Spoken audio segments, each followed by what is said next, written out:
Hey everybody, and welcome back to another exciting episode of the VOD Squad, the show where we talk about streaming technology. This is episode 249 on August 25th, 2021. I am Clyde, and today I am joined by a full house, starting with Matthew Ross. Hey everybody. Michael Aston. Howdy, y'all. And Jimmy Tremmel. Complete the full house. How's it going, guys? It is going. I've had nightmares, and it's all your fault, Clyde. You're welcome. No, I'm not happy with you. If you missed out last week, actually it was in the post show, I believe, so I guess you did miss out. You uploaded my photo to to that trailer. That trailer thing where we'll put you insert you into the trailer, and I must say this is the creepiest thing I've ever seen. Myself looking back at me, blinking weirdly, and a weird smile. In what trailer? So there was Reminiscence. Reminiscence is a movie that's coming out on HBO. Actually, it already came out, and they did this thing where they put a trailer out. Apparently, somebody didn't watch the post show. You can upload a picture and it will actually put a version of the trailer with you in it, and it animates your picture. It's very lifelike in a way. I mean, it's definitely it's uncanny. Lifelike, yes. Uncanny Valley was definitely there though. You could see the valley. So did they make something of a deep fake with one picture? And Clyde decided to upload. Well, he's trying to upload a picture of Queen Elizabeth, and it wasn't taken for whatever reason. Don't know why. Different reasons. Well, one was too big and one was too small, and it just like whatever. So he's like, "Oh, I got a picture here. I'll throw this one up there." And the creepiest thing came looking back at me. I stared into the abyss, and the abyss stared back at me. It was horrible, man. And I have not been able to. Every once in a while, I just think to myself, "Ugh." Your fault, sir. I blame you. But thank you. It was pretty realistic. Realistic. No, yeah, well, sort of realistic. Yeah, I would say realistic enough. It was real-ish. Yes. Real enough to be really creepy. And so I can't wait for the future. This is going to be such a weird future. So I repeat, you're welcome.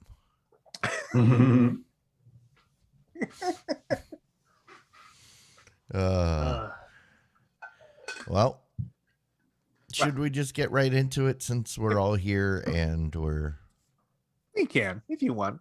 We don't only have a lot of news this week, but we can talk about what we got. That's fine with me.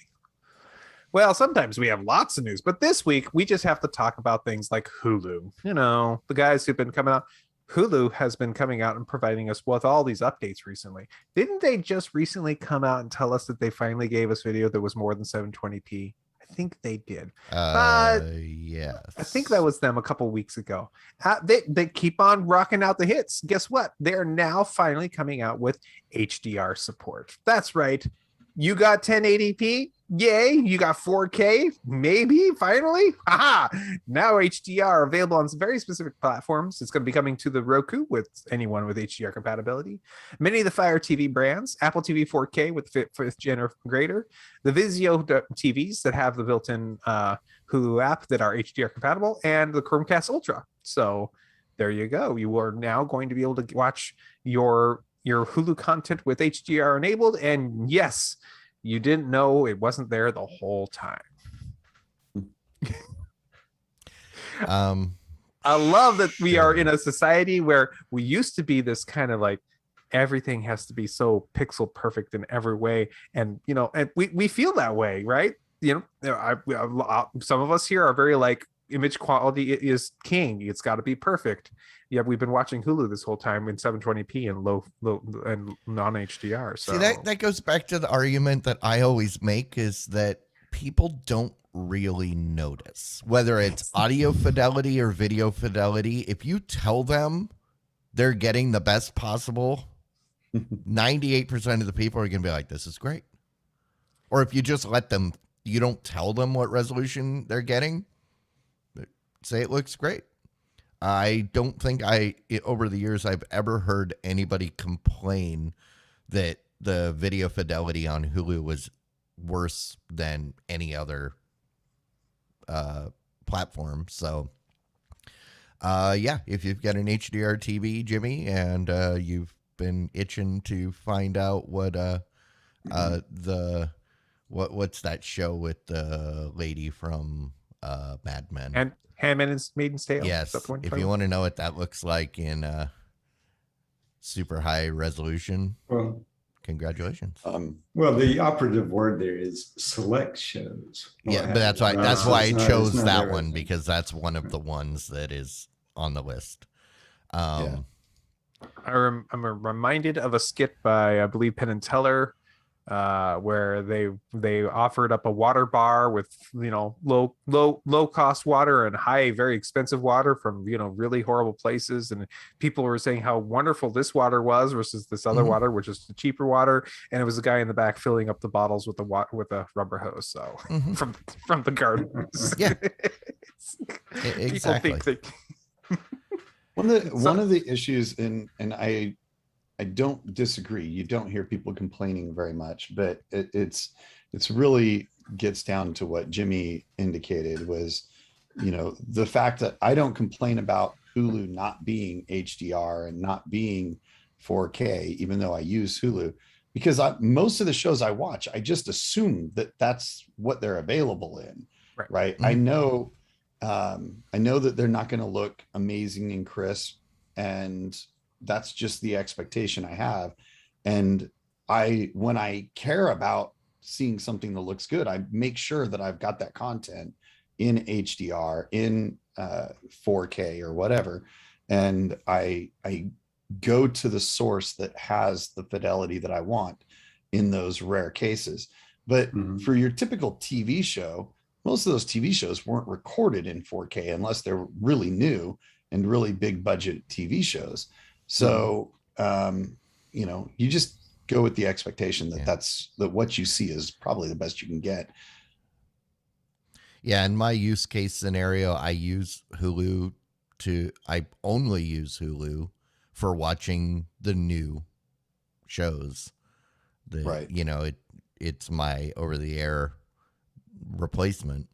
But yeah, I'm on a 1080 TV that. Yeah, well, the other side of it is the fact that you still are getting a streamed video.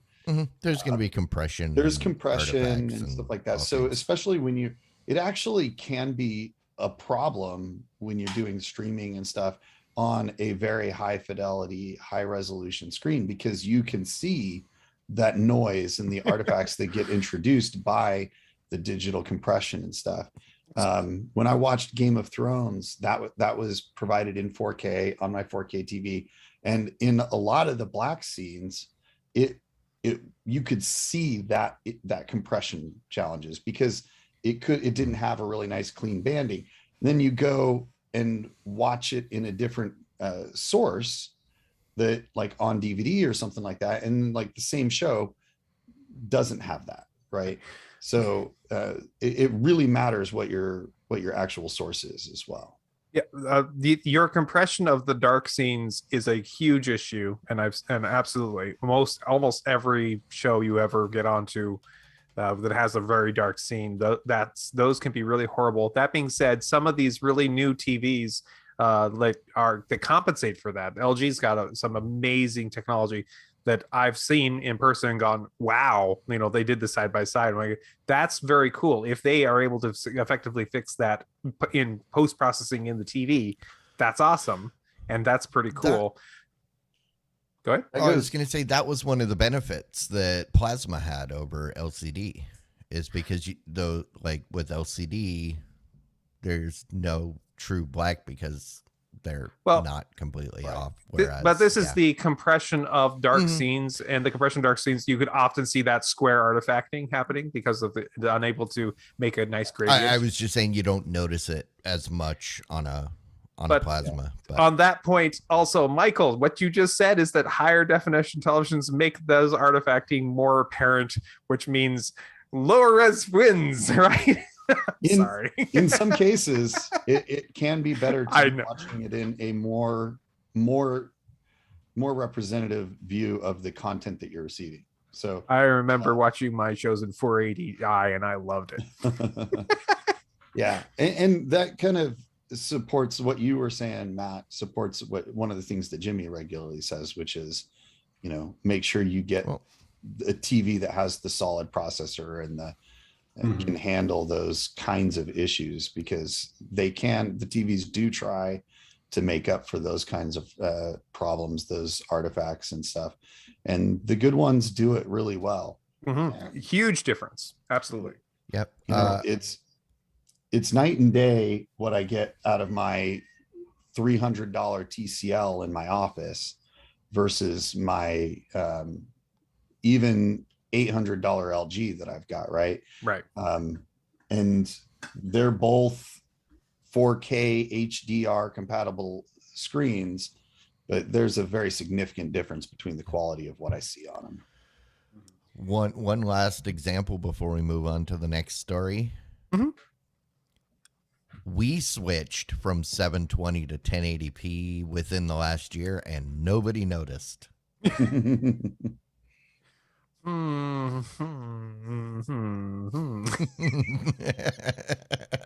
What do we got next? Now that we're in higher definition, I know that I can start with a darker background that will challenge the processing capabilities of the digital decompression and noise cleanup. Oh, you have no idea how hard YouTube has compression artifacts around the dark maroon color of Jimmy's background. It's horrible. No, I'm kidding. So let's move forward with the Discord story. Discord has a bot that they've been had for years called GroovyBot. I've never heard of this, believe it or not. Even though GrooveBot. Yeah. Apparently, GrooveBot has been is going down. It's going to be shut down soon on August 30th. The guys were contacted because they were streaming audio from YouTube, Spotify, and other services, but those companies have contacted GrooveBot and basically gave them a deadline to stop doing what they're doing, basically cease and desist. And GrooveBot is not going to fight it. They are going to go ahead and pull their services from Discord on August 30th. Did anybody else contact them? It sounded like from this article that it was only Google. Well, maybe it was. I'm not certain. Which is what confused me, because if Google says we don't like that you've been pulling this music from YouTube and charging people for the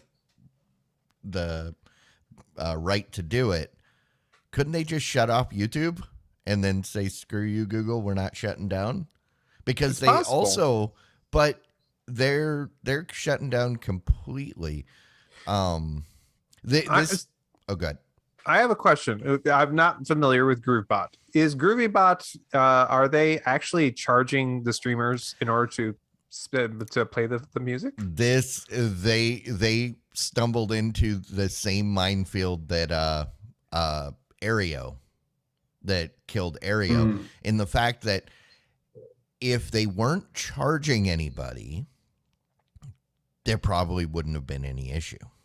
The fact is they offer a premium subscription that starts at around $4, but it doesn't necessarily give them access to the different music, but it does unlock features.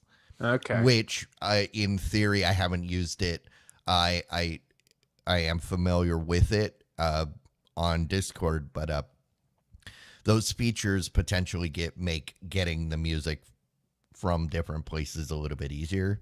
Okay. Yeah. So, Aereo, if they weren't charging anything, Right. nobody probably would have been able. That's where, Lowcast has been fighting the battle. They've been able to come at them for the $5. Right. They haven't been able to take them down because for the free usage, because they're not for profit. Right. But it's, the fact that they have a paid tier, which has opened them up to litigation. Yeah, so one last question: does Groupon play music for the stream, or I'm on their channel? I tell it to play it, and so only I can hear it. How's that work? I believe it. Like I make a allows- request and it lets me like add to the queue the next song I want to play is this song from OK Go or something I'm like that. not sure. Okay. Like I Curious. said, I haven't used it.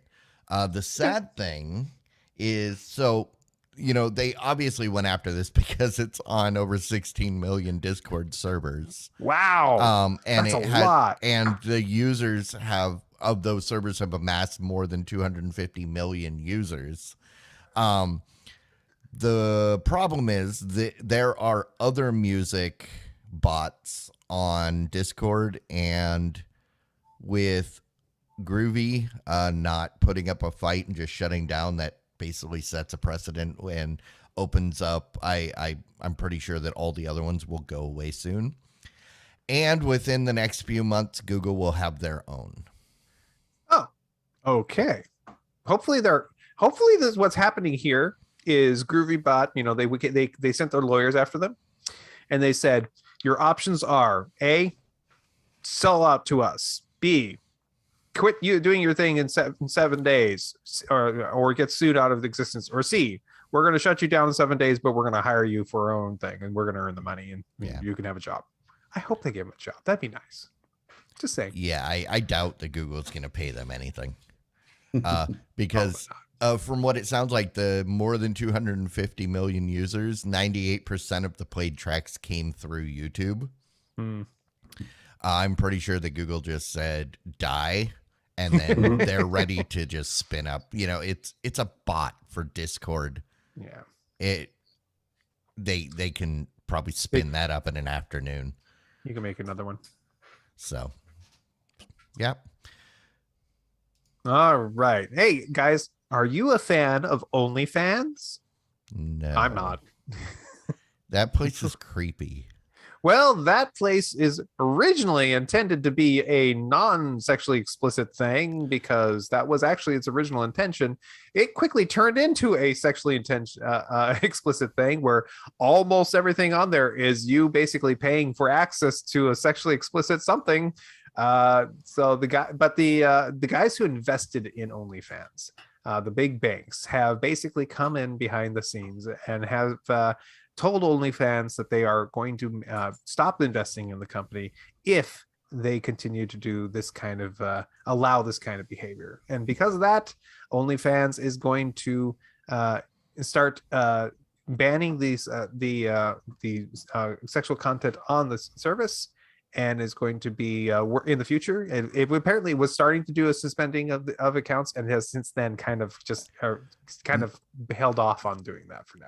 So they have suspended the ban, is what the article is, because they had come out and said that there was going to be a ban on sexually explicit material, but they had a huge backlash because the only fans on OnlyFans are there for sex workers.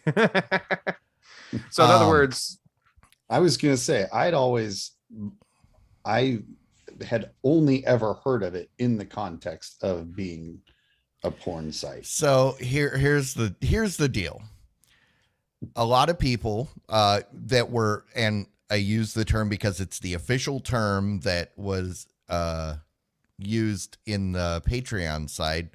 Patreon, due to pressure from investors and banks and whatnot, they kicked all of the sex workers, so working in any way in the sex industry, they kicked them all off of Patreon, said you can't be here, and they terminated all the accounts. Well, they all went to OnlyFans and OnlyFans blew up, and now OnlyFans is kind of in the same predicament. Because the banks are going, we don't want to fund this. But they're now, but OnlyFans is in a position that Patreon is not, in the fact where I would guess that at least 90% of the OnlyFans user base is for sex workers. And if they have to ban it and kick everybody off, I don't think they'll be around much longer. Right. I had never heard of this site. It's basically until just now, and I Googled it. And you know what's interesting? Is that one of the top stories that comes up that says former ICU nurse makes $200K per month on OnlyFans. So there are other things on there. There are some like really big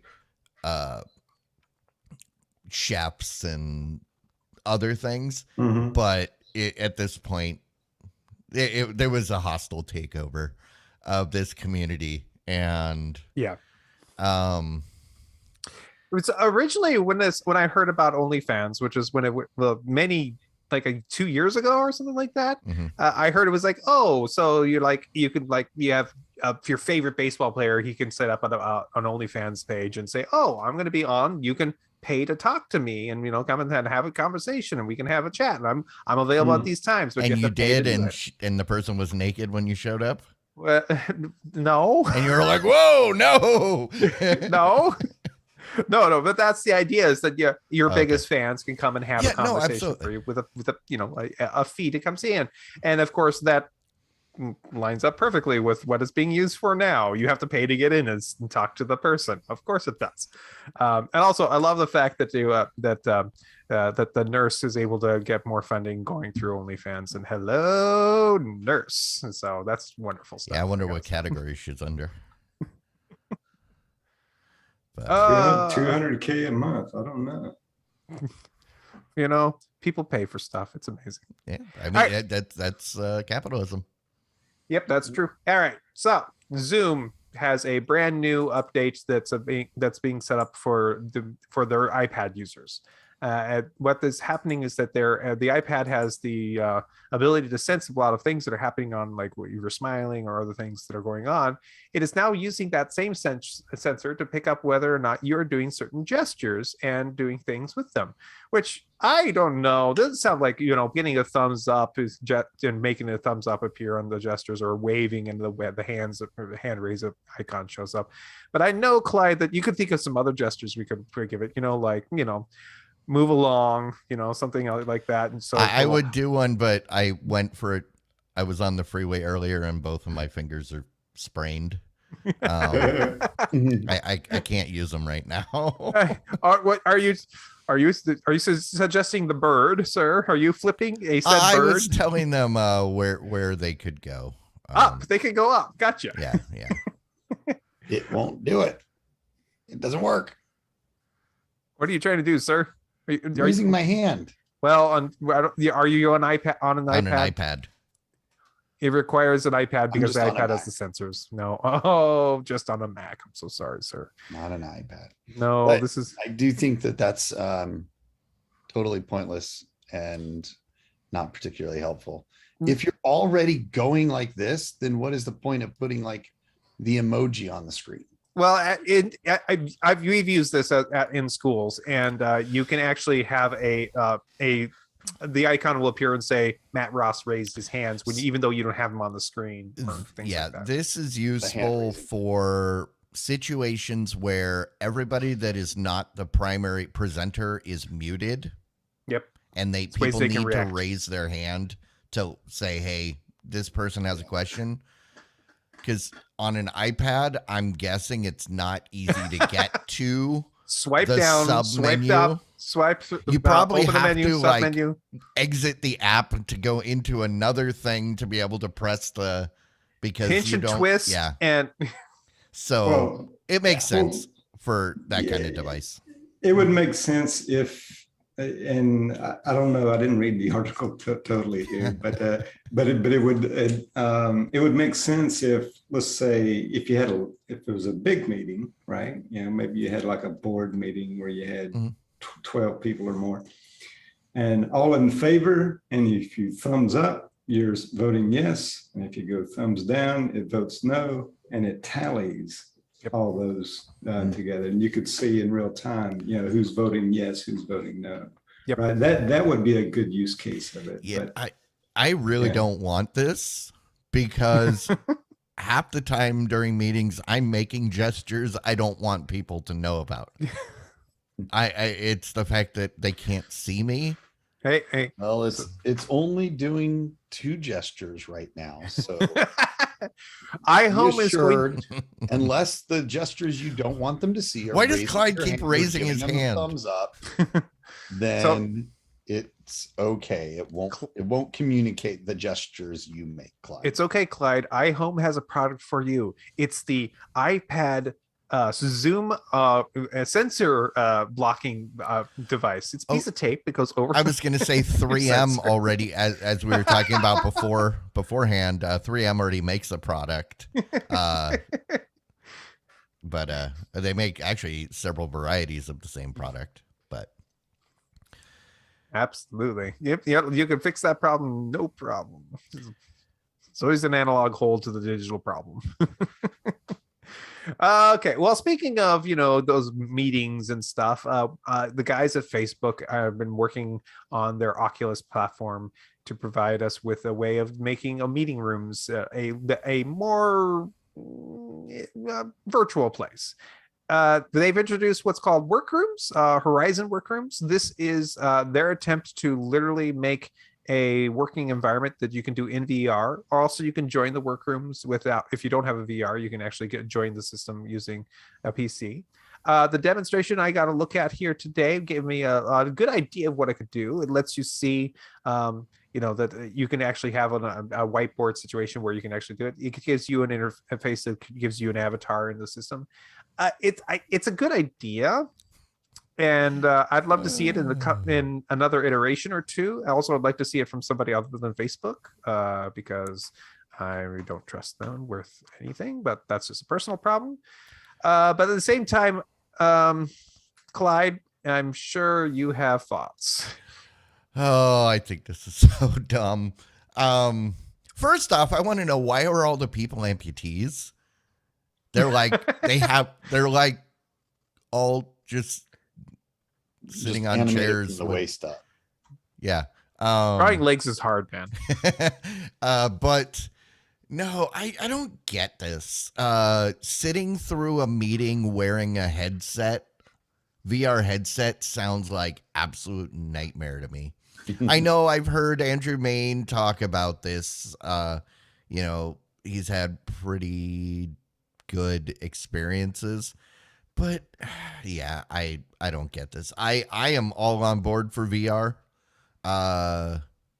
but this is not a use that I. So you wouldn't want to have a way you could have all of us sitting around a virtual table having this conversation, doing this thing, being able to throw things on the screen and write things down, and doesn't sound like it'd be interesting to you. I don't think so. You think this four box talking head situation is better? You can see the look of disapproval on my face. You wouldn't see that. You'd see some weird. Yeah, because the thing doesn't know what to do. With the Oculus Rift, you have been able to do something similar to this for a while. In Oculus Rift, you can visit other people's like their home screen, their home, whatever they want to call it. You can, like, if they've got games set up there, you can play those games or watch their TV. And they also have a shared movie theater space that you can go visit and watch movies and have people sitting in the chair next to you watching a movie along with you, and then they can chat at you, and you can hear them drinking their VR drink. It's absolutely pointless and absurd. So there's no logic behind why you would do it. I've tried to watch some content in there just to see. And you're right, Clyde. It's unpleasant. It's far better to be watching it on a regular TV. Yeah. Now, what I would say is 3D content can be really amazing. It can be far more 3D than it would be in a theater with 3D glasses. So that's where this kind of solution really shines. But, you know, I don't see the value in having people that you don't know or that are far away from you sitting next to you in a movie. I mean, I don't want people talking to me during the movie anyways. So why would I want? I don't want to be sitting next to people in a movie in real life. Why would I want to do it in VR space? Right. For that feeling like you're around other people. I just wonder what kind of information Facebook's going to be sucking out of this thing. See, and that's the other thing. I wasn't even going to go there. That this is obviously a no-go for me, because the whole reason I won't buy an Oculus product, I am definitely not using this for that reason. I mean, I'm all for the immersive nature of VR. Mm-hmm. This I do not think is a good use. This is not a compelling use of VR. Agreed. So. I don't know. The one thing I've heard the people talking about the VR game Demio. Apparently, that's just as good. I mean, it's but that's a game. That's a virtual environment for people as well too. You're playing with your friends, and you know that's cool. That's something I want. I do want to get to that. I am kind of interested in trying that out. I think one of the things that you mentioned though, Clyde, is that, and maybe Jimmy, is that you don't really get from this what you really need in a meeting. You don't need to virtually feel like somebody's sitting next to you. You need to be able to see them and get their gestures and read their body language and stuff. And you get that from Zoom. Mm-hmm. You don't get that from this. So this is, it is the opposite of what you really need. You don't need to move away from real visual interaction with people. You need to move to better real visual interaction with people. So was that just Matt's avatar glitching out there? Or was he actually reacting to what we were talking about? I don't know what you're talking about, sir. But I mean, that's the big thing, is you could have someone like freaking out and you just think their avatar is like glitching or whatever. Turns out he was having an epileptic seizure and nobody bothered to call emergency because they just thought it was his avatar. He's just rocking out. It's fine. He's fine. Don't worry. He does this every once in a while. He gets better after a few minutes. I mean, he gets it out of his system. He's good. So I guess what we're saying is this wouldn't be ideal for playing poker. Well, actually, no, I think this would be, because it would be a lot easier you wouldn't have to hide your tells. You'd have to have a really big tell, like, ugh, I feel really weird right now. I don't know why. You'd have to be like that. Who is that one? Who's in for I'll raise you 10. Dude on Sesame Street that always, whenever he was excited, like Kermit the Frog. He's got a horrible tell, man. All right. Let's talk about Cricket. You know, if you're a Cricket customer, then you're probably looking for a deal in all kinds of things. And Cricket is a company which is a subsidiary of AT&T, and AT&T has been working with doing that old HBO thing. So guess what? If you wish, you can get access to HBO Max for free with your Cricket account, but you only get the version that includes ads. Not a bad free perk if you're a Cricket customer and you don't mind getting ads on the HBO Max. Especially, I believe their ads are pretty tame on most of their shows, especially their own shows. I don't think they even have any ads on their own shows. So I don't know. I get the ad-free tier, but I'm willing to go out on a limb and say if you're a Cricket customer, you don't mind ads. Yeah, if you're a Cricket customer, you probably would be happy to have. You're fine. You're fine with you'd ad be like, supported. okay, fine. It's free. I don't care. I used to be a Cricket customer. Nothing wrong with Cricket. No, As long as Cricket's- it works in your area. My dad Yes, sir. was on Cricket for a while because it was one of the last places he could get a non-smartphone, which for my dad is absolutely necessary. He can't work with the thing between his fingers, old fingers and eyes. But the problem was the service was terrible up where they are. So I remember Cricket back in the day was the one that you get for your kids because they had those phones that only had like 4 buttons and you would program in those numbers. So all they could do was call, Mom, dad, grandma, and 911. Yeah, exactly. You really have to mean to press that button. That was their original like niche market, but then that stuff went away. So they're constantly having to reinvent themselves. I mean, they're a subsidiary of AT&T, so yeah, this makes sense. I like it. I like Cricket. I like AT&T service where it is. It's not where I work though, so that's why I dropped Cricket. But it's month to month, which is nice. Yep. And they had probably one of my favorite ways of providing internet on it. It's you pay for it getting internet on it. It's fine. They limit your speed to a certain max, but you have can't get overage. So they max you out of like 2 megs a second or something, or I don't remember what it is. But I don't care about limits when I'm out in the middle of nowhere. I'm probably not going to get that speed anyway, so I was fine with that. I just want to be able to check my websites or my email or my messages, whatever I needed to do, and it worked just great. I like Cricket. It was good. All right. I remember Cricket being a lighter. Oh, those are still around. Are they still around? Yeah. Or was Cricket the voice of reason for a wooden boy?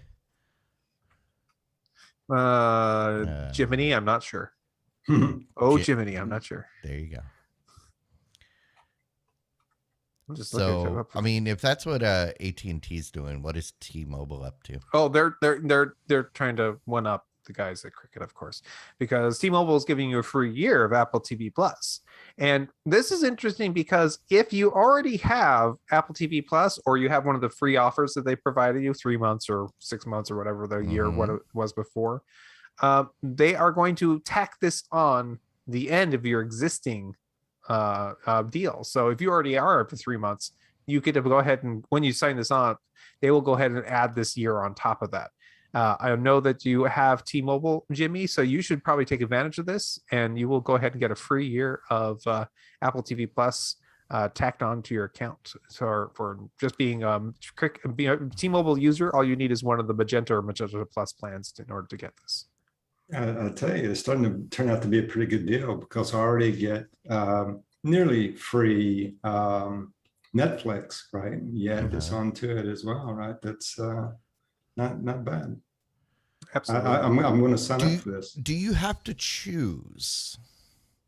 Because I know with AT&T, I had the option of getting Showtime, or because I was getting Showtime for a long time, and then they added the HBO, and I had to make the choice of do I want Showtime or HBO. Well, if I read it correctly, it says while T-Mobile has been a long time offered its customers free internet Netflix access, today T-Mobile is adding another freebie to its offer. Yeah, but that's what I was saying. Is it adding it in addition to on your, or is it adding it as an option? Could be. You got to choose either or. But I'm going to check it out and see. Yeah. Right, I'll go in there and see if I can't do it. When you go into your T-Mobile, I think it's you go into your account. There's a thing in there you can click on and say manage add-ons, and that's where you pick those kind of things. Very cool. Well, just so you know, Wabbit has some information to read.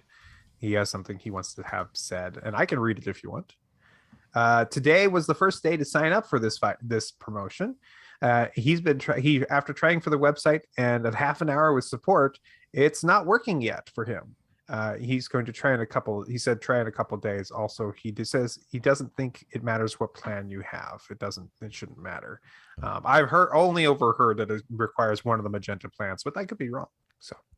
So Wabbit from the Ether chimes in that today was the first day to sign up for the promotion. And then he said after trying on the website and half an hour with support, it's not working yet. Try in a couple days. Also, I don't think the plan you have matters. Yeah.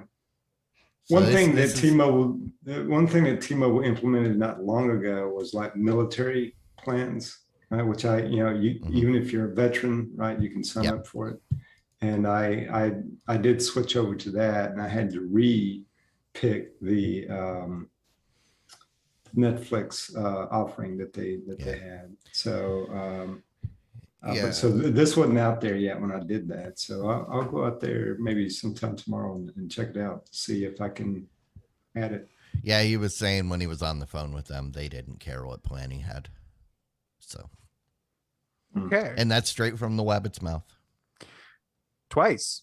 Mm-hmm. Okay. All right. Last story we have here for today is about Google, and they are taking Android Auto out of the Android phone. Now, you might be thinking, what? They're going to drop Android Auto out of all those cars? Let me just say, before you get to that, when I first read that they were shutting down Android Auto, I was furious. Because, as we know, I'm at the point where I can't function in a vehicle without Android Auto. It drives me crazy when I get into a vehicle that doesn't have it. Sir, we only have 2 cars you can rent here today. You can either have this luxury vehicle with all the perks and whistles and everything, and it does have full CarPlay. Or you can be in this junker over here. It's got Android Auto, sir. You say that, but I mean, while most cars nowadays they have both, they are not always installed or updated. There was a trip not long ago. I had to get into 5 different cars and plug my phone in before Android Auto finally popped up. And it was that one year where we didn't get the kind of car I normally get. We ended up with that crappy little 4-door thing. But yeah, I had to sit in 5 different cars before I found one where it had been activated. And it was worth it. But luckily, they're just talking about if your car doesn't have a touchscreen radio with Android Auto built in, right? They had the ability to run Android Auto on your phone as a standalone app. And this is what I do twice a day, every day. My commute is on Android Auto on my phone every day. See, I've never liked that app, which is why when I'm in my 95 Nissan hardbody that doesn't have a big screen, I'm just on Bluetooth. That's fine. I never liked that app. The app's okay. It's better than nothing, and it's a mini Android Auto interface right on it. It's maybe not as nice as the newer ones. But I use it all the time. It's nice because it makes it so all the notifications get turned off correctly for while you're driving. It makes it so it's easy to navigate a couple of the easy features on the phone with as few touches as possible. It allows me to talk to it if I need to, although it's always a little bit slow to do that. Really, my only complaint about the app was getting in and out of it. It was I always found it kind of kludgy to try and get that thing to go away. To go away, yes. You have to click the button, agree, and it finally goes away, kind of thing. But just launching it's just one button on my home screen every day. So, but no, there are as of Android 12, which I don't have yet. I have a Google phone, but I didn't install the beta yet for 12. As of Android 12, it's going to be no longer available on that platform. They're going to not make it compatible with that, and then replace it with this new thing called Google Assistant driving mode. I'm glad they have a replacement, and from what I've seen, it looks like Android Auto with a white light theme so far. Maybe it's going to be less clunky. I don't know. So is Android Assistant driving mode going to be like that thing that Amazon recently got yelled at about, the app that watches and records their drivers? No, I don't think so. I think this is literally just a refreshed, much different themed Android Auto, but that is built, instead of having a separate app, it's built into the Android and to the Google app and the Google Assistant app. So every phone will do this for you. As long as there's a way for me to easily launch it and close it, I'll be fine with it. Okay. I don't mind. Well, I'll when I get the chance to try it, I'll let you know. Maybe it'll go good. Maybe it'll suck. We'll find out. Yeah. I wish they would allow you to continue using the old app if you wanted to. I don't like people making decisions for me like that. That sucks. But yeah, it's the Google thing. And oh yeah, by the way, that thing you actually like. Yeah. Too bad. Thanks, Google. Thanks. And yeah, so this is gonna go live the rest of its life wherever Duo ended up. Is Duo still around? Or what was the one that Duo replaced? No, I think it's gone. Yeah, it was the one. Yeah, the one that we were using as a messenger for. I think that was Duo or something. Or no, Duo is the voice that the video one. Yeah, whatever. Yeah. Okay.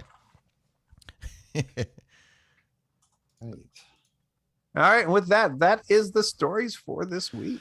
All right, well, that brings us to the point in the show where we like to say thank you. That is right. I said thank you. I know that it's hard to imagine those words coming out of my mouth because I am the resident curmudgeon, but thank you to all of you that make this show possible through your donations on Patreon. We got an OnlyFans page. Where? I need to go. I gotta go. Sorry, I gotta go. They're apparently shutting that down soon. Oh man! Terms of service or something like that. I don't know. I wanted to see you in a hot tub. Damn it! You have to go to Twitch for that. Oh, but yeah. So all of They you still that allow have that been there, supporting us via Patreon with monetary donations monthly, you are awesome. You are our favorite people, and join the club. Please keep it up. And if you are someone that is thinking, hey, you know what? I think this might be worth $1. That's perfectly fine. Even $1 a month, we're cool with that. We'd ask for less, but we're not allowed to. Yes, absolutely.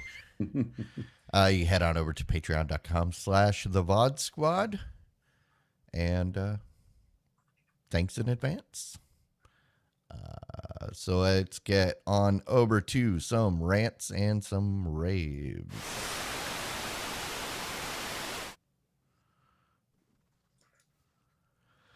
Rants, raves. What do we got this week?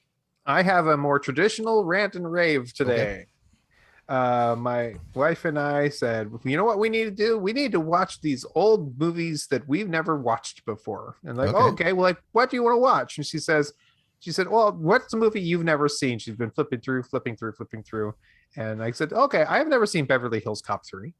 Oh, really? You haven't? Is that an old movie? Oh, yeah.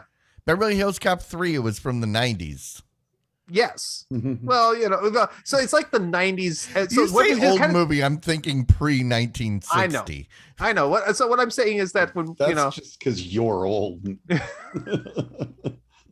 didn't say that. And I will say most of my favorite movies are from the 40s, so maybe.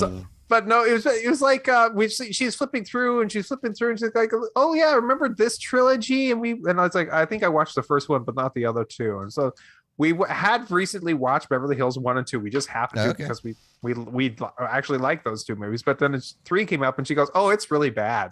It's really bad. I'm like, really? It's like, yeah, you should watch it. It's like, okay. So we watched it, and it was pretty bad, I gotta say. I remember and 3 being okay because when I saw it in the theater, and I was probably a teenager, so that was that was the one in the theme park, right? Yes. Okay, yeah. Willy's World or Wonder World or whatever it is. Mhm.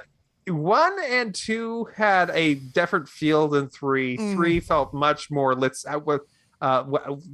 be more funny than action at points. And this is a theme park I would never want to go to because there are more guns at that theme park than I'm pretty sure that was Knott's Berry Farm, if I remember right. But yes. Well, they had the earthquake ride from Universal in it. That's what they rebranded as like Alien Invasion or something like that. But though it had the earthquake ride in there, which was pretty cool actually. But it was pretty. That was a pretty fun movie to watch, but though we got a lot of laughs out of us. Now we're going to watch. I've only seen Jurassic Park, not Jurassic Park 2 or 3. So those are the next ones we're working on, apparently. So just something to do while we're sitting down because we need to do something other than work all day long, and so that's the thing we've been doing. Matt, I got an old movie for you. Oh yeah, what you got? Casablanca. I have not seen Casablanca. Watch Casablanca. That would be better than Jurassic Park. Well, I'm sure it would be. I should watch it. Absolutely. And even better than that, you need to watch Arsenic and Old Lace with Cary Grant. I think that was 48 or 49. If you want something suspenseful, Strangers on a Train. Yeah, I've seen a little bit of that, and I know the premise, but I've not seen it all the way through. You could just go with any of the Hitchcock movies. Right. And I've seen a few Hitchcock To movies. Catch a Thief is one that I rewatched recently, which is great. It's a good one. Especially if you appreciate that Alfred Hitchcock makes a cameo appearance in every single one of his movies. Now, there was 2 Hitchcock movies that stick in my brain.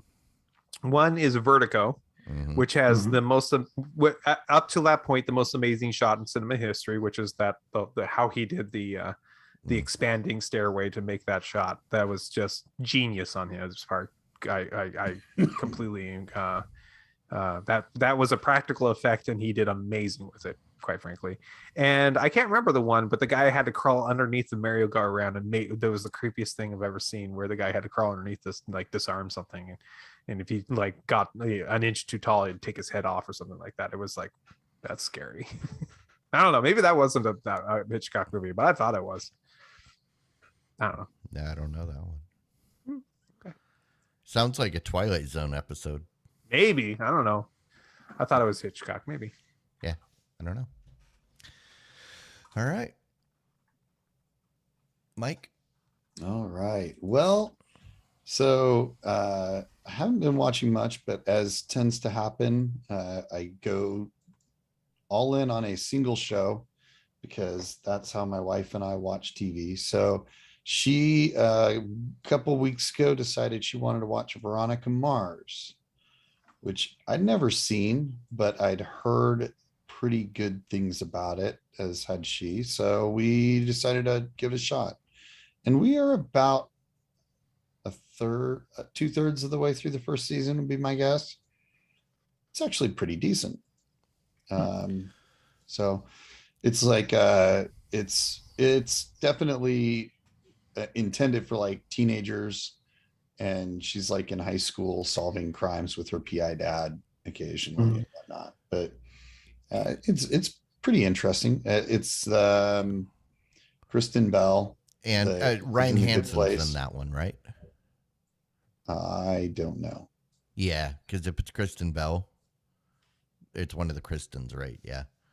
I think that's the one with Ryan Hansen. Yeah. I don't know who that is, but he would be the dude. Yeah. Most likely. Yeah, possibly. And you know, like I said, we're only part of the way through the first season, so okay. It could be a later season or something. I don't know. But like I said, it's good. I will probably continue to watch it. I've enjoyed it so far. But what I have enjoyed the most is my brand new TV. Oh, And it is not what I expected to buy. I spent a lot of time in a bunch of different stores looking at different TVs to see which one I liked visually the very best. And I had been leaning towards just getting an OLED because OLEDs tend to look the best overall. But after spending a lot of time looking at some of the new top end LED monitors or screens, I opted not to go with OLED because of the better brights, the brightness and the crisper whites on the Vizio P series monitor or TV. So that's what I ended up with. It was really close between the Vizio P series, the top of the line Sony, and the top of the line Samsung. But the Vizio P series was, in my opinion, the best looking, and it was like $1,000 cheaper than the best Samsung. So it was a no-brainer for me. Save $1,000 and pick up a Vizio instead of a Samsung. very cool. So, Excellent. 4K or 8K? no, 4K. It's 32K. I It's didn't all the go, whites. I didn't go all of the way. No, it was only what, $3,000, not $4,000. Yeah. No, I actually think I paid right about $1,400 for it. 1.4K. Gotcha. It's a 65 inch. I didn't get the like 85 or whatever. Just my wife would not approve of the size. It would have been overly imposing in our living room. It's not that big of a room. See, that's where the laser, short throw lasers come in handy, because then you can have that 120-inch TV, and it passes the wife test because when it's off, it's not taking up the entire wall. Yeah. But anyways, very happy with it. Looks absolutely amazing. And, you know, I can't complain when I watch Veronica Mars that was recorded in like 2000. It still looks exactly like it did actually on the other TV. You are lucky because your Fire TV Cube is one of the devices that Hulu will now be providing HDR content. Yeah. Just not on shows that weren't recorded in HDR and 4K. Hey, Mike, what service are you watching Veronica Mars on? On Hulu. Hulu? Okay. Yeah. It looks fine. You can clearly see the noise and pixelation of the show if you're paying attention, because it was not filmed in high enough resolution to look really stellar on a 4K TV. I don't think they filmed it in high enough resolution for it to look good on the TVs back then. That might be, but it's not like an Avengers movie that you got to see the explosion and stuff, which that's what I pulled up one of the Avengers movies to see just how good it looks. And that's where I could tell, like, the flames and the fire just look outstanding and crisp blacks. So I recommend the Vizio P series if you want a really solid looking TV for right around $1,000 without, you know, breaking the bank. I think it's probably one of the best options. Like I said, the Sony came really close too, though. Rock on. Very cool. Jamie, you have a Right. report for me finally? I do have a report finally. So we did mention last week about Yellowstone. I was supposed to watch it, but you know, the trip to Vegas and all that just kind of got in the way, you know. But anyway, we did watch it this past week, and we're really into it. My wife loves the show. She, you know, is really eager to watch, you know, each episode now, and she was even asking me last night, how many episodes and how many seasons, right? And I was telling her, well, it's three seasons are out now, right? Yep. So, The new season should be starting soon. Is that right? 4 seasons I coming? think so. coming soon? I think so. Okay. And, Kevin Costner stars in this one.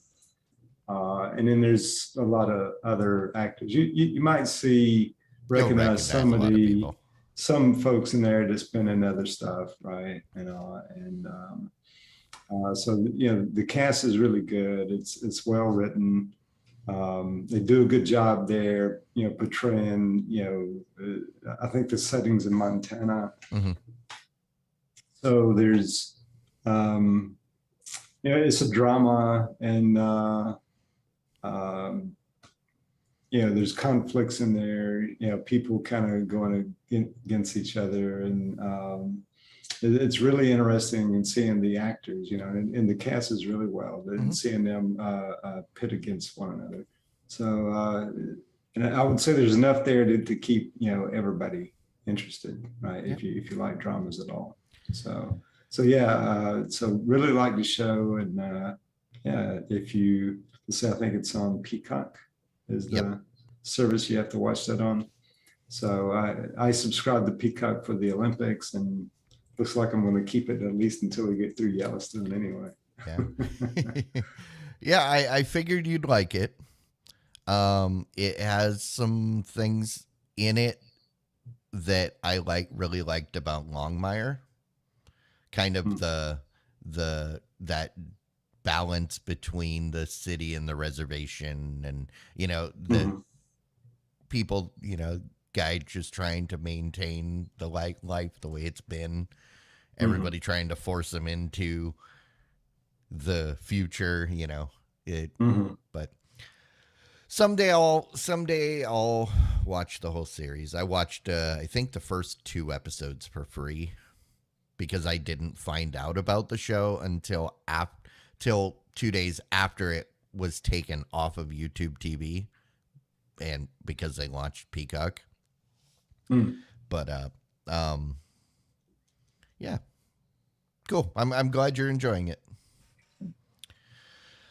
I, on the other hand, don't really have anything to rave or rant about this week. It's just been too busy. Too busy with work. What's that? What have you been working on? Just normal work stuff. I've got my projects in the garage that I've been trying to get done all summer, but I can't find any time. So when I do have time, I'm like broken. My back's been messed up for a couple weeks now. Sorry. Every time I think it's better, something happens, and that's okay. But that's fine, because that just brings us to the end of the show. And I think there's somebody out there that's excited about that. Thank goodness. We don't have to listen to Clyde rant for an hour this time. Thanks everybody for hanging out with us. We are still figuring things out here on YouTube, getting better week by week. There's a little bit of a learning curve, just like there was when we started on Twitch, but stick around, keep coming back, hit that subscribe button, and ring that bell so that you know when we are live every Wednesday night, 9 p.m. Central. Due to trimming issues, we are starting it a little bit closer to showtime than we normally would, just because we can't manipulate the video. So, but that's the thing that we're working around. And again, just keep coming back, and hopefully we'll be getting better. If you prefer to just listen to this, you can do that any way you want. If patrons get the podcast early, pretty much almost immediately after the show is done, as soon as I can get it out, it is out and available for the patrons. Otherwise, if you want to get it for free, you can. It's available anywhere where podcasts are available. And, it usually launches Friday, maybe Sunday if I'm out of town and I can't upload it, like last week. But I will get it out eventually. All right. So maybe just spend the $1 and become a patron, then you get it immediately. I think that's the real hook we've been looking for. Are you tired of waiting for Clyde to get the podcast out for free? Just spend $1 and you get it like immediately. So, yep. Oh, and stick around if there is anybody here. Stick around for the post show. We will select titles, and that is right. There is a post show. If you were here live, you get to participate. But if you are not here, disregard, and we will see you and talk to you next week. Absolutely. All right. Bye. Bye, guys. Bye. Diamond Club hopes you have enjoyed this program.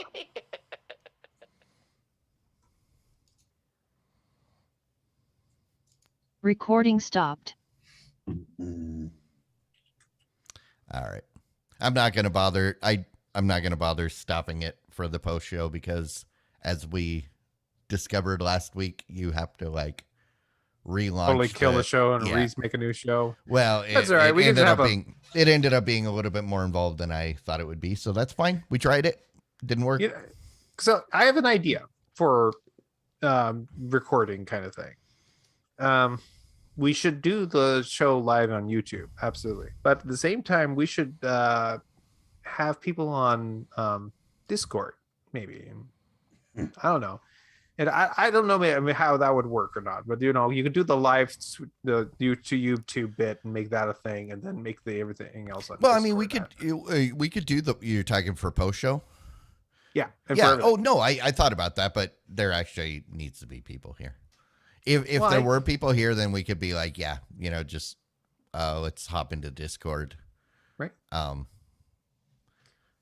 But yes, you can pipe in Discord audio, but that wasn't I don't think what he was getting at. So my idea was, hey, if you're here live, you can watch us on YouTube, or you can hop in the Discord and watch us there, or I don't know. And we'll cut the stream short, but of course you can always meet us in the after show and Discord and have, you know, listen to the show or whatever you want to say. So. It's cool. I'm curious. I want to get into the VR, but it's so expensive, and I don't want to get I want an Oculus Rift because the whole standalone thing is nice, and apparently it's the best VR headset that's ever been out there.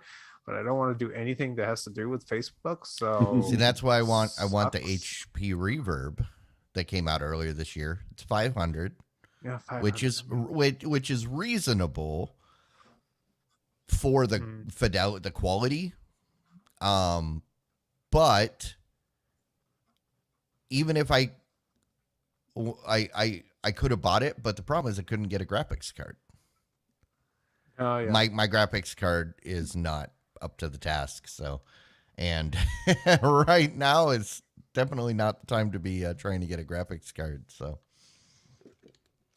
well, not yet. Apparently, the graphics card price apocalypse is coming when all the mining cards go on the market eventually. yeah. Hopefully, so wouldn't that be great? Yeah, whatever. We've heard that before. The price crash. But then what happens is, okay, nobody wants them for mining anymore. But then that just happens to be the same time that the card companies say, oh, here's the new cards.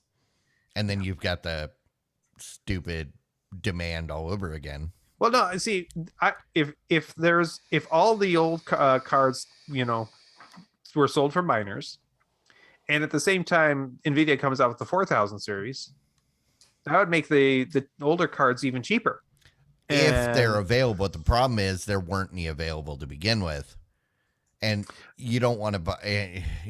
Taking graphics cards are one of those things you don't really want to take a risk on buying a used. I would if it was cheap enough. Well, you don't know how it was run.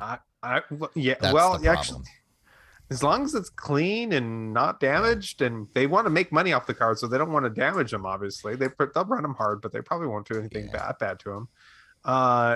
As long as it was clean, I'd constantly overheated in a case that didn't have good airflow. That's why it was clean, because it had no airflow. Dirt couldn't get in there. You see, that's the thing. If they did that, they'd have more failures and they'd be losing money. They wouldn't do that. They would probably have them all open on a board in a room. Oh, you're talking about buying a mining cart. Oh no, I definitely would not, because those things are running at 100% and typically overclocked to get every. Yeah, that's like buying a supercar that spent its life at Redline. No, thank you. I mean, you can if you want. Don't let me. Again, if it was cheap enough, I'd buy one. Yeah. Yeah, usually if it's cheap, that tells the story, because otherwise they're going to sell it for the highest dollar they could possibly get for it. I know. Yeah. I know. Well, but if they flood the market and the new cards come out, they'll be cheap. That's what I'm saying. And I bet you 90% of them will be just fine. So just get that 1 out of 10 that's not good, and you get really upset. I understand. I don't know. I'm just saying, I'm not willing for the amount of money. Even if it's only like $150, I'm not willing to gamble. I was thinking less than that, but $100 max. I'm thinking like getting a 270 for $100. Come on. I mean, guys. I got my totally 1050 Ti. I got that new for about 120. Couple now they years sell ago. for 350. So I actually at one point considered taking it out because I still have the box, throwing in my HD whatever ATI, or I guess AMD HD, right, which was still pretty awesome in 2013, throwing it back in because it still technically works for what I'm doing.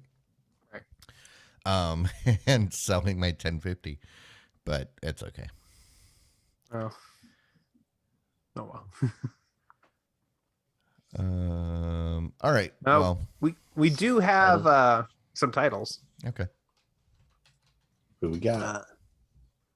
We've got the black scenes.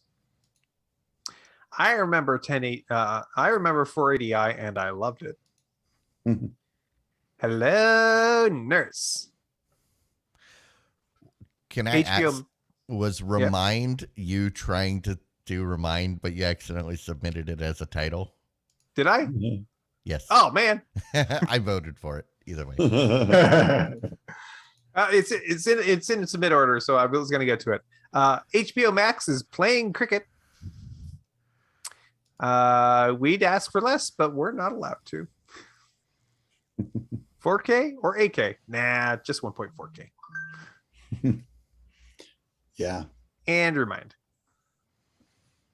I like Helloooooo Nurse. Oh, okay. Where do you get, what reference is that from for you? That would either be, I know it's cartoons. You had Bugs Bunny. You had Bugs Bunny doing a Groucho impression. So the Animaniacs would say that a lot. Yeah, and they were doing a Groucho impression. Right. Yeah.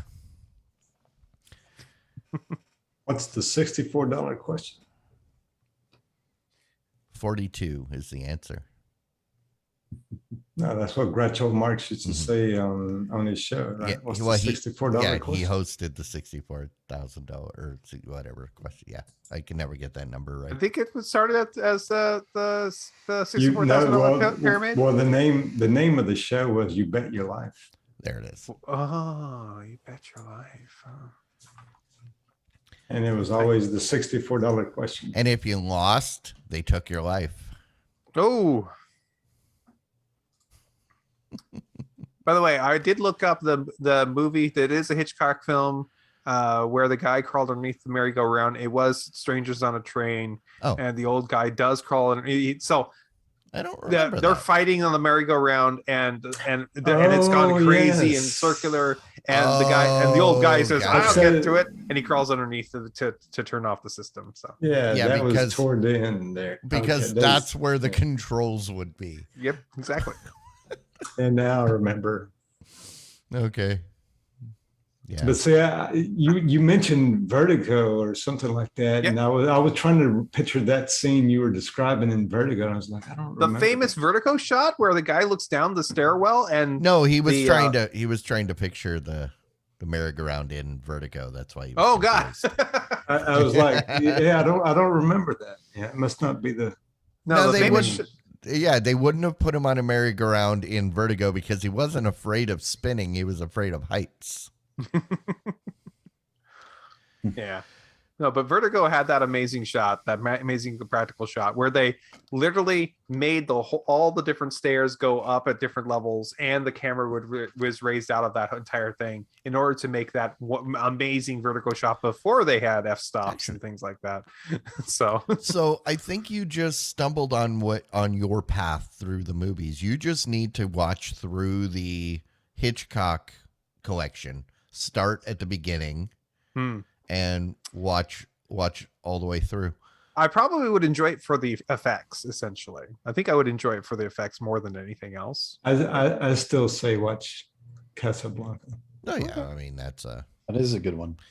Because watch it for no other reason to find out that everybody's been misquoting that movie. Is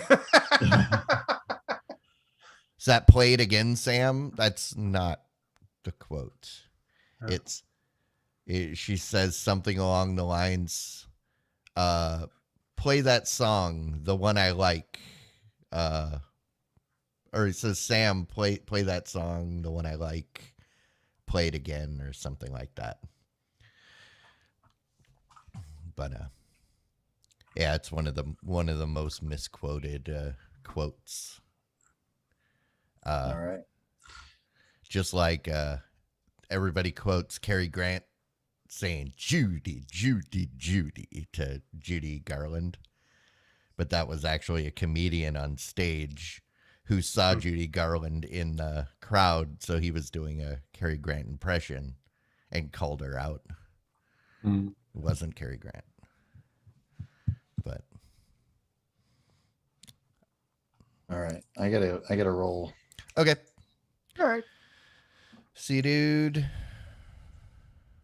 Bye. Thanks. Hey, Mike. His TV is calling.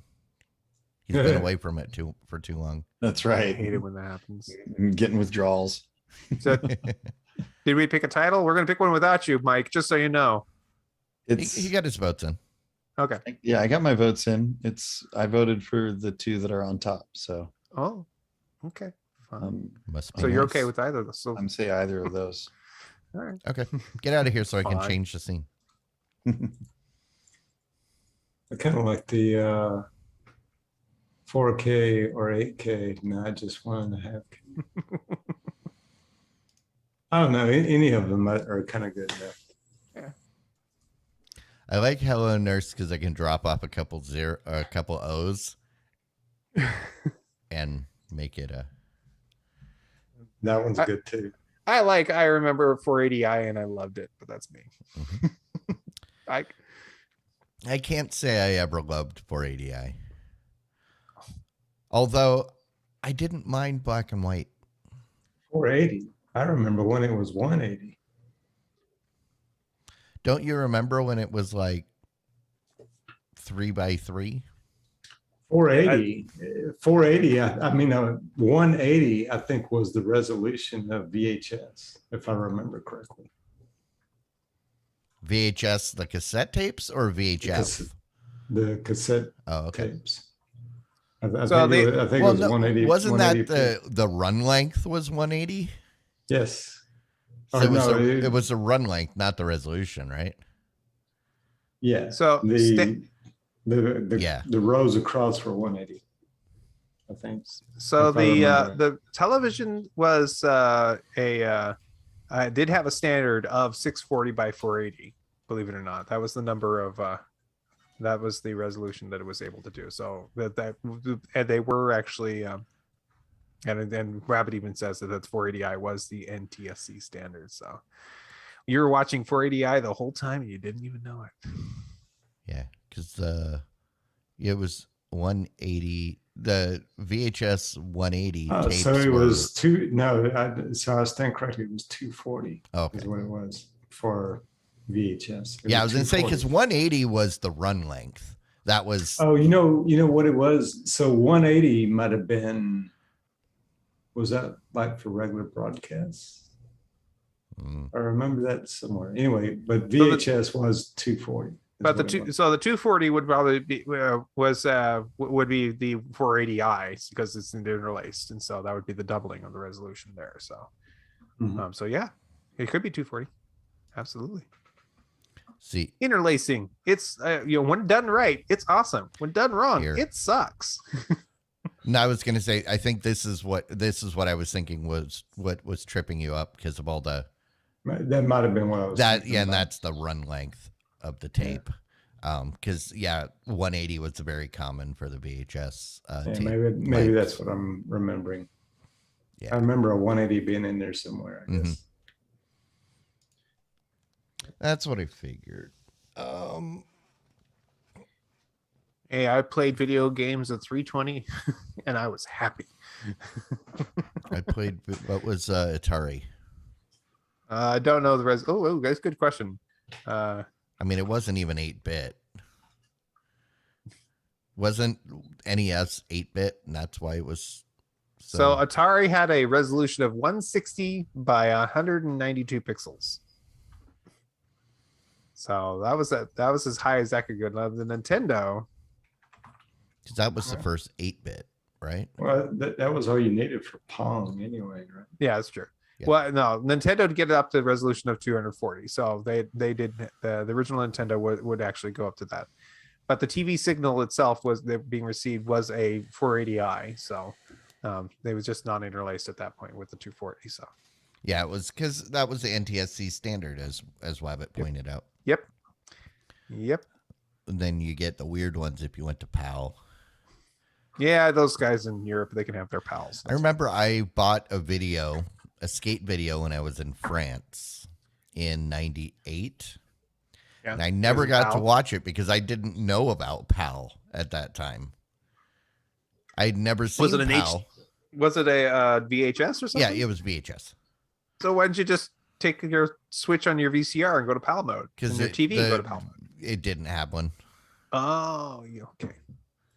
That's why I said I'd never seen a PAL switch on a VHS before. I've seen some. And my cheap Magnavox VHS that I had bought to take on the ship with me didn't have that. So I never did get to watch that video. And I think I paid like twice what I would have paid for it in the US. Yeah. Stupid French videos. And everybody says French cinema is supposed to be so good. French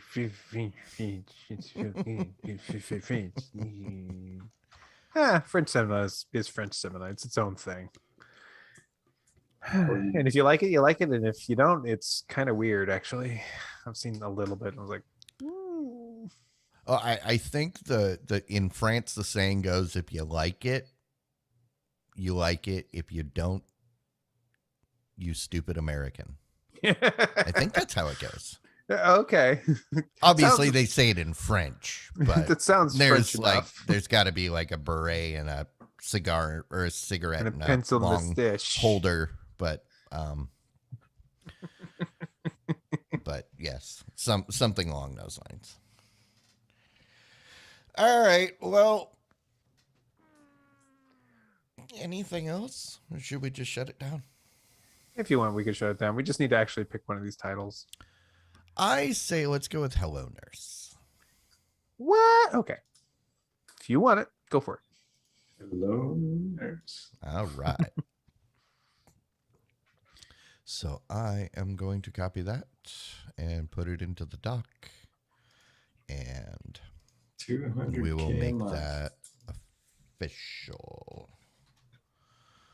Okay. It's in the doc. It's official. Helloooooo Nurse is originally from vaudeville.